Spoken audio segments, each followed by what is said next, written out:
Chers amis, Erev Tov, Beshem Hashem, Naaseh Venatzliach, nous sommes ce soir le jeudi 2 du mois de mars, c'est déjà passé au Yud du mois de Hadar, le 10 du mois de Hadar, un shiur Be'ezrat Hashem sur des explications de la fête de Purim, selon les enseignements de Rabbi Nachman de Breslev, que son mérite protège tous les enfants d'Israël ou Bichlalam Hashem Atov, pour ce soir courageté par Gisèle Bocara pour les Ilui Nishmat de sa maman, Ayekara, Marguerite, Rachel, Bat Adeline, Sarah.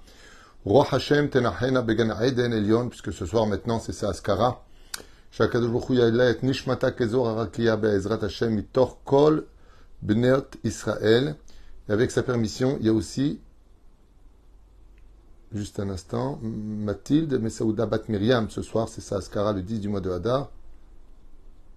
Shakadosh Baruch Hu Yalishmata Kezor Arakia Lechem Tovim Ushalom Bezrat Hashem. Une grande réfouach Shlema pour tous les malades d'Israël. On pensera à Daniel, Yaakov, justement le fils. Et on remerciera du fond du cœur chacun de vous pour nous soutenir. Bracha v'atzlacha. Je rappelle que tout à l'heure à 21h en Israël, 20h en France, vous aurez un direct de questions-réponses sur la fête de Purim à votre disposition. Donc on aura plusieurs personnes pour répertorier vos questions. On essaiera d'y répondre selon les lois de Maran, Arav, Ovadia, Yosef, Zecher Tzadik ve Kadosh Vracha. Et donc, vous bénisse Gisèle Bocara. Merci d'avoir resté ce shiur pour ce soir et on commence tout de suite avec des explications profondes sur le Srout Shel Simchat Purim. Donc, on va étudier maintenant le mérite d'être dans la joie de Purim. À l'aider Simchat Purim, Vamchat Kaf Verikudin, celui qui prend sur lui, depuis qu'il est rentré le mois de Hadar, de prendre sur lui, d'être heureux, souriant, malgré toutes les épreuves, bien entendu, qui vont taper à la porte. Dès qu'on te dit, dans le ciel, sois heureux, le Yetzera, il va tout faire pour que tu ne le sois pas. Donc, on peut imaginer combien d'épreuves peuvent frapper à la porte d'un homme quand on lui demande d'être heureux. Et bizarrement, au mois de Av, on te demande de diminuer la joie. Il y a beaucoup de bonnes nouvelles qui arrivent à l'échelle individuelle chez beaucoup de gens à cette période pour avoir le sourire, rigoler, c'est la période des vacances. Pour certains, beaucoup sont déjà à la plage et on lui dit non, c'est surtout pas là que tu dois être en ce moment. On pleure la perte du temple. Le Créateur du monde compte sur toi pour venir un peu le consoler, si tu veux aussi que lui vienne te voir quand tu iras mal. Et bizarrement, vous verrez que l'un et son contraire sont toujours présents, Be'ezrat Hashem, pour pouvoir justement nous donner le mérite d'accomplir la mitzvah. Car si on n'a que de très bonnes nouvelles quand on doit être heureux, on a des bonnes nouvelles de toute façon, même s'il n'y avait pas eu la mitzvah, donc on aurait été heureux. À l'aider Simchat Purim, Vamchat Kaf Verikudim. Donc l'importance, c'est pas simplement d'être heureux, dit Rabbi Nachman, c'est de taper des mains et de danser particulièrement le jour de Purim. À l'aider Mamshichin Bechinat Kabbalat Torah Benigle Venistar. Qu'est-ce que ça nous apporte et pourquoi avons-nous cette ordonnance particulière d'être joyeux le jour même de Purim? Réponse, contrairement à Kippour où on pleure, à Purim où on rit, eh bien, cela vient t'apporter une clé que seul celui qui danse, qui chante, qui est heureux, vraiment heureux, arrive à trouver. Et qu'est-ce que c'est cette clé-là? C'est que le secret de la Torah, ainsi que le pshat de la Torah, le niglé, la Torah dévoilée, comme la Torah cachée se dévoile ce jour-là, même de Yom Purim. Et comment on peut ouvrir une telle dimension de comprendre la Torah dans le plus profond du profond, de ce qui est caché, Megillat Esther, découvrir ce qui est Seter en hébreu qui veut dire caché, c'est avec le fait d'être heureux. Pas le carnaval de Rio, pas des choses impudiques ou incorrectes, mais on parle ici vraiment de joie sainte, une joie spirituelle, une joie d'être juif, une joie d'être encore vivant, malgré toutes les époques où chacun, à travers les pays, ont essayé de faire du mal à Israël.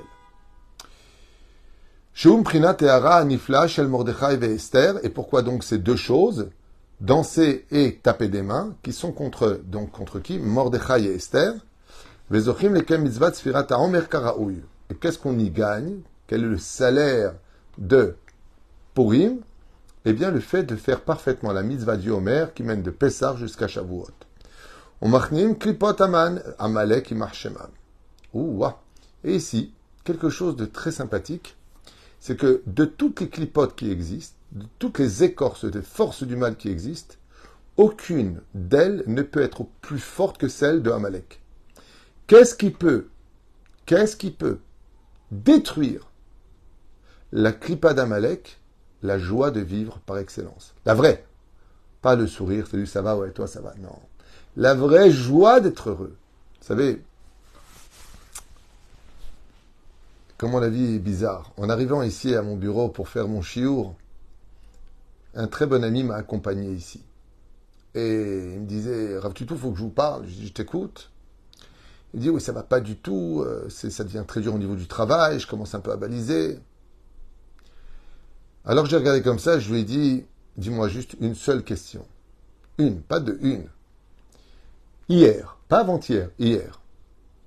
Qu'est-ce que tu as signé? Il me regarde comme ça, il me dit, un appartement de 5 pièces. Je lui dis, est-ce que tu te rends compte qu'on est juste le lendemain? Le lendemain, j'ai pas dit, des semaines sont passées. Et tu es déjà dans l'inquiétude du manque d'émouna, de savoir comment tu vas faire demain après-demain, alors que tu viens d'acheter un appartement de 5 pièces en Israël. Comment tu n'as pas pris au moins 3, 4, 5 semaines, 5 mois, 1 an de sauter en l'air? Ouh, Baruch Hashem, j'ai acquis un appartement. C'est là que se joue le Yetzer Hara. Le Yetzer Hara que nous avons arrive à se jouer de nous voler notre joie de vivre par toujours le doute du lendemain. Oui, mais maintenant j'ai pris un appartement, donc, comme j'ai expliqué, si je suis pas idiot, je comprends vite ce que tu veux dire. Maintenant que tu t'es engagé à payer un appartement, donc c'est le mashkenta, donc il faut que tu travailles un peu plus pour voir les choses. Si Dieu t'a donné ça, c'est pas pour rien. Ne t'inquiète pas. Mais comment tu peux mieux gagner ta vie demain? Danse pour ce que tu viens d'acquérir, sois heureux. Vous savez, un jour un père offre à son fils qui n'a aucun moyen une très belle voiture. Et le fils, au lieu d'être super heureux, super content, il lui dit, bon, merci papa. Et voilà, il la laisse un peu de côté. Alors, le fils est assis comme ça sur la chaise et le père lui dit, mais je comprends pas. Pourquoi tu prends pas ta voiture au lieu d'être assis à rien faire toute la journée, à aller chercher du travail, à te promener, visiter le monde? Il a répondu, parce que je n'ai pas d'argent pour l'essence. Donc ce cadeau, il est bien beau, mais je n'ai pas de quoi pouvoir rouler avec. Alors que tu m'avais dit que tu me donnerais la voiture, l'assurance et l'argent pour l'essence au moins pour 1 an. Mais tu ne l'as pas fait, papa. Et le père, il lui a répondu, je vais te dire pourquoi je ne l'ai pas fait. Parce que j'ai sorti beaucoup d'argent pour te faire ce cadeau. Et la seule chose que tu m'as présentée, c'est un sourire avec merci. Ça donne pas envie d'aider. Ça donne pas envie d'apporter encore plus. Ça donne pas envie de se saigner quand on a juste un petit moment de joie pour des journées de Tcha B'Av. J'ai pas envie d'aider celui qui ne voit pas les valeurs de ce que je lui donne. Mais si par contre, je t'avais vu en effervescence, tellement content, heureux, mon fils, voilà ma carte, tu mettras de l'essence, Mazal Tov. Parce que celui qui donne, son seul plaisir, c'est ton sourire. Son seul plaisir, c'est de savoir qu'il t'a fait vraiment regagner le chemin de la joie de vivre. Mais si tout ce qu'il te donne, c'est un trou dans l'eau, ou un puits sans fond, ou une lune qui passe son temps à passer de ce côté-là à l'autre côté, du sourire à la tronche, automatiquement, on n'a plus envie d'aider, puisque ça sert à rien, il n'y a rien qui en ressort. On m'a raconté une vidéo qui circule sur les réseaux sociaux d'une blague, je ne sais pas si c'est une blague exactement, mais c'est très sympathique. Et j'aimerais la partager avec vous parce que je trouve qu'il y a beaucoup de sagesse dans ce sketch, cette blague, je ne sais pas ce que c'est exactement. C'est donc l'histoire, à ce qui paraît, d'un Espagnol ou d'un Mexicain, je ne sais pas exactement ce que c'est, qui est comme ça, donc chez lui, dans son village, au bord de la plage, et il était en train de pêcher. Et là, un Américain vient le voir, un homme d'affaires, qui lui dirait, attendez que je ne dise pas de bêtises, que je me rappelle bien de ce qu'il m'a dit, on lui dit, qu'est-ce que tu fais dans la vie? Il dit, voilà, qu'est-ce que je fais? C'est très simple. Tous les matins, je vais pêcher du poisson, de quoi manger pour la journée. Ensuite, l'après-midi, je rentre chez moi à la maison, je mange avec ma femme, je profite de mes enfants. Ensuite, je fais une sieste et le soir, je sors avec mes amis de temps en temps, boire un verre, profiter de la vie. Et à ce moment-là, le riche américain lui dit, quel dommage, parce que si tu pêches déjà du poisson, tu devrais pêcher toute la journée du poisson, du matin au soir. Ainsi donc, tu aurais assez d'argent pour acheter un très beau bateau, Ce bateau te ramènerait tellement d'argent que tu ouvrirais une affaire commerciale, tu deviendrais donc importateur de poissons, tu pourrais enfin venir aux États-Unis, demander un visa de travail, t'installer à New York, avoir des grands bureaux, ouvrir une très très grande affaire commerciale qui serait cotée à la bourse et tu serais multimillionnaire. Et à ce moment-là, il lui dit, et après? Alors il lui dit, après? Eh bien après, tu pourras prendre ta retraite et être au repos. Et le Mexicain, il lui dit, et après? Et après, tu pourras aller dans le village, au bord de la plage, pêcher le matin un petit peu, retourner le soir à la maison, l'après-midi, profiter avec ta femme de manger avec elle, jouer avec tes enfants, faire une petite pièce et sortir avec tes amis tranquillement.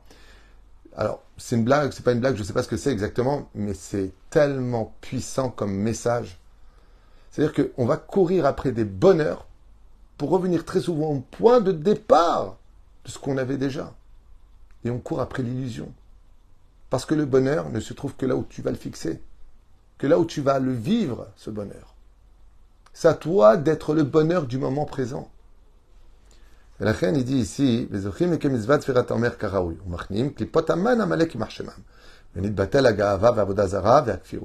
ouh, quel message de Rabbi Nachman.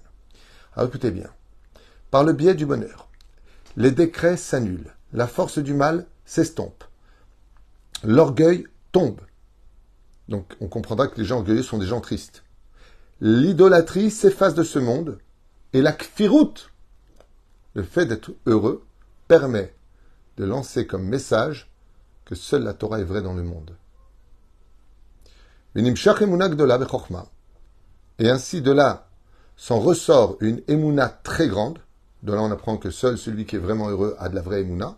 Et une intelligence qui vient des sphères positives et saintes des mondes supérieurs. Hayim varichut yamim, car la joie rajoute de la vie et la prolonge dans la continuité. Mamtikin kol adinim, et on adoucit toutes les rigueurs et les décrets du monde dans l'eau. Venit batlim kol agzerot mi Israël, et on peut annuler toutes les xérotes d'Israël parce qu'on a tapé des mains, parce qu'on est heureux, parce qu'on accepte nos xérotes, tout simplement. Signé Rabbi Nachman ben Fega, que vous trouverez dans l'Écouté Etzot, Modé Hashem, Purim, sur bien d'autres détails. On va faire encore une quêta ensemble sur ce merveilleux enseignement de Rabbi Nachman. Ve'ata béni. Et donc Rabbi il dit, Rabbeinu, et maintenant, béni, Shema Bekoli, je te conseille d'écouter ce que j'ai à te dire. La Asher Ani Metzavé Otra, et d'écouter mes ordonnances. Utsameach atzmecha bechol madei efshar. Et c'est à toi de trouver, par tous les moyens du monde, comment développer chez toi cette joie de vivre qui est certainement la mitzvah la plus difficile de toutes les mitzvot de la Torah. Wiprat ki yemei Hadar nichnasin. Et surtout quand le mois de Hadar se présente devant nous, shetzrichin le'arbot besimcha, où l'ordonnance est de multiplier sa joie. Vetatril me'ata la'asot, ahashverosh, shepil ve'kamtzan ve'osher, shepil ve'kaiz ve'chorev shepil. Donc il dit ici, atsaga, c'est-à-dire, comme même de façon théâtrale, de danser, d'être heureux, ou arminé shepil ve'tzrok. Et là, écoutez bien ce qu'il va dire. Vegam oser ktav ze Rabbi Nachman vechol anshe shelomenu. Et cet enseignement a été donné par Rabbi Nachman à tout celui qui était en contact avec lui. Kulam chovam utelet alehem lehargil besimcha aliede kol mine mine deshtuta. Et là, Rabbi Nachman, il nous lance quelque chose d'incroyable. Pour arriver à la joie, des fois, il faut arrêter d'être sérieux. Et il dit kol mine deshtuta. Même en faisant des bêtises. On ne fait pas des bêtises. Quand on est un ben Torah, on ne fait pas des bêtises. Chas v'shalom. Et là, kavana, des blagues, de danser, Bezrat Hashem, de faire de la marche, tout ce qui est cachère à faire, tout ce qui est moral à faire dans le judaïsme, fais-le. T'as envie de jouer de la guitare, il n'y a aucun issour. Prends la guitare et joue de la guitare. T'as envie de te lâcher, lâche-toi un petit peu. Va visiter, bouge, donne-toi de la joie, mets-toi dans l'étude de la Torah. Ubi prad bepurim be'atzmoti ach sameach. Et par contre, pourquoi est-ce qu'on dit Mi shenichnas adar marbim besimcha? Écoutez bien. 14 jours plus tard, après l'entrée du mois de Hadar, on rentre dans Purim. On a 14 jours pour se préparer à être enfin au niveau d'être super heureux le jour de Purim. Tu es Har Sameach, car l'examen de Purim, c'est quand le Créateur du monde descend et voit si on est tous heureux ce jour-là. On a envie de poser une question. Pourquoi, Dafka, le jour de Purim, y aurait-il une mitzvah très particulière et être au summum de la joie? Pourquoi ce jour-là particulièrement? Pour ceux qui suivent mes shiurim, mes cours, ce matin, on a fait un cours exceptionnel, je vous le dis franchement. C'est-à-dire, je crois que ça s'appelle Les merveilles des secrets de Purim. Je ne me rappelle plus exactement comment s'appelle le cours. Enfin, regardez la date de ce matin, vraiment le premier cours de ce matin. Et parce que tout simplement, à Purim, on arrive à l'état d'Adam Arishon avant la faute dans le Gan Eden. Et dans le Gan Eden, avant la faute, il n'y avait aucune raison d'être triste. Donc si je ne suis pas arrivé à la joie absolue à Purim, j'ai raté Purim. J'ai pas arrêté Purim dans le domaine technique de la halakha. J'ai lu la Megillah, j'ai fait le Mishté, Metanot Avyonim, Mishloach Manot. Ça, je l'ai fait. Mais j'ai raté l'âme de Purim. Car l'âme de Purim ne se dévoile à toi que quand tu es au summum de la joie. Et donc Amalek va tout faire, les forces du mal vont tout faire pour nous rendre tristes et nous énerver, nous fâcher, jusqu'à même se frapper les uns sur les autres, ou avec nos mains ou avec notre langue. Pour ne pas qu'on rentre dans Purim dans la joie, pour qu'on soit isolé à Purim dans notre médiocrité d'être ce que l'on est. Alors que tout Purim, la Yehudim haïta oral simcha. Les Juifs, il n'y a pas deux. Là, tu apprendras que si tu n'es pas parmi ton peuple, tu ne peux jamais être heureux. Quand tu t'isoles, c'est une punition. L'isolement, c'est une punition. Comme on le voit, celui qui fait la shonra, il a la lèpre, on l'isole. Il faut que tu sois parmi ton peuple, dans ton peuple. Merci pour vos bénédictions. Donc il dit Bechol Zot Rak Simcha. Bechol Zot ou Bechol Zot. Et Rabbi Nachman, il dit même si tu dois en arriver Kol Mile Dishtuta, ça veut dire que, imaginons que, je ne sais pas moi, il y a des trucs qui vont te faire rire, tu vas faire n'importe quoi, mais un truc qui n'est pas interdit par la halakha, bien sûr. Mais c'est n'importe quoi, mais ça va te faire rire, c'est pas grave. Libère-toi. Ça va te faire rire. En train de sourire, sois heureux. Pourquoi? Pour vivre la fête de Purim. Et celui qui vit la fête de Purim, il arrive à vivre le Homer. Et c'est quoi le Homer? C'est la préparation, hormis le Korban, le Homer qu'on avait apporté au Beth Amikdash, ensuite le deuil des réservés, qui va, tout ce que l'on veut, Sfirat HaOmer qu'on a l'habitude de faire, arriver à la fête de Shavuot, recevoir la Torah et réparer ce qu'on a fait.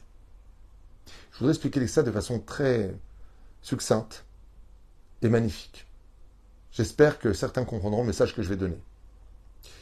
À Shavuot, le jour du don de la Torah, nous avons reçu la Torah dans la crainte. À Purim, dans l'amour.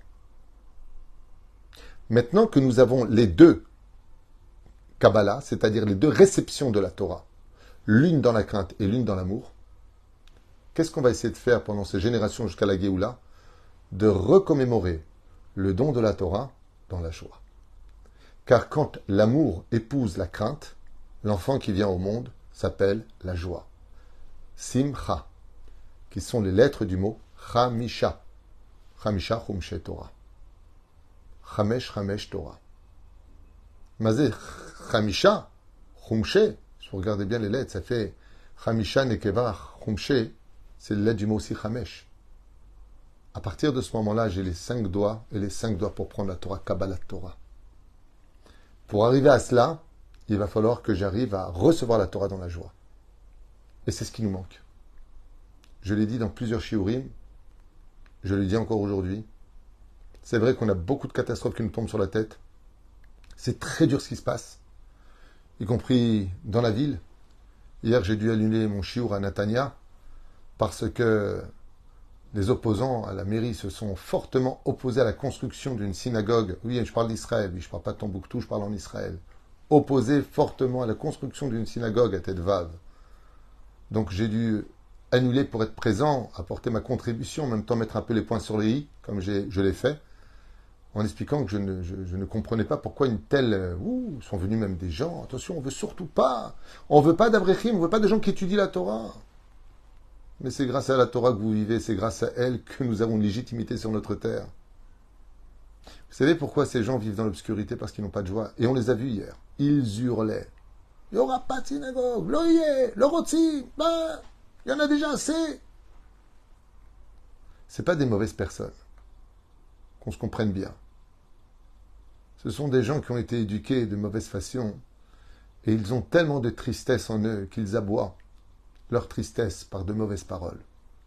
Mais demain, ils peuvent faire teshuva et ce sera merveilleux. Et eux-mêmes seront à la synagogue. Il ne faut pas être fâché contre eux. Il faut être fâché contre nous. Parce que si nous, on travaillait plus Dieu dans la joie, alors ils se demanderaient pourquoi on est si heureux, nous, de travailler dans la joie. Peut-être qu'on devrait goûter à cette Torah-là. Vous savez, quand tu vois quelqu'un qui dit qu'est-ce que c'est bon, tu vas au restaurant, tu ne sais pas quoi commander. Kasher la madrine. Et t'as une personne, elle mange, elle est souriante. Et j'adore. Qu'est-ce que c'est bon. Tu crois qu'ils ont mis ça dedans? Ils goûtent. Excusez-moi, mais c'est quoi le plat que vous avez pris? Vous m'avez rendu fou. C'est bon, chaque fois que vous mettez une cuillère dans la bouche, vous êtes comme un fou. Je peux goûter? Vous me permettez? Hein? Je peux avoir? Parce que ça m'intéresse. Mais si tu manges comme ça, tu regardes le plat de l'un, de l'autre, alors on va voir comment il est bien présenté. Mais celui qui compte, c'est celui qui le mange. Nous qui mangeons la Torah, nous qui étudions la Torah, on doit faire nous teshuva. C'est ce que j'expliquais hier à mes amis. D'un côté, eux, il faut leur expliquer il y aura la synagogue. Le vote est passé, on était majoritaire. Et comme je leur ai dit, il y aura d'autres synagogues, il y aura encore plus d'Avrechim, ne vous inquiétez pas. Plus vous vous y opposerez, plus il y aura de la lumière. C'est pas compliqué. Quand on dit que Zé Kenegedze Asa Hashem, que Dieu il a fait l'un contre l'autre. Ouais. Quand il y a le noir, il y a le blanc. Quand il y a le blanc, il y a le noir, oui. Mais c'est dans les deux sens. Plus l'obscurité est profonde, plus la lumière elle est grandiose. Il ne faut pas avoir peur. Et je vais vous dire quelque chose en mon nom. Enfin, mon nom. Moi, j'ai pas de nom. Je vous dis ce que j'étudie en réalité. Mais je suis tellement confronté à des rendez-vous toute la journée, au point de pratiquement plus étudier. Ça fait des années que j'arrive plus à vraiment me concentrer, m'asseoir et étudier comme je le devrais. J'espère que Dieu me donnera ses moyens. Et de l'autre côté, je suis tellement content d'essayer de redonner le sourire à tellement de gens qui tapent à la porte. Mais j'aimerais vous dire quelque chose. Même si vous avez des addictions, même si vous avez des défauts, même si vous faites des choses qui ne sont pas correctes, ne laissez pas ces choses vous voler votre droit d'être heureux. Parce que pour quitter ces mauvaises choses, il faut être heureux. C'est le chat qui se mord la queue. D'un côté, je fais des choses qui ne sont pas correctes, qui ne sont pas al pi halacha, je ne suis pas encore au niveau, pas un bon shomer Shabbat, trop d'addiction à droite et à gauche de certaines choses, trop de vices, trop de vulgarité dans ma bouche, peut-être trop de ceci, de cela. Si tu étais plus heureux, tu n'aurais pas tous ces problèmes. Alors, ne laisse pas Amalek t'emmener dans son obscurité et te refroidir de l'accomplissement des mitzvot.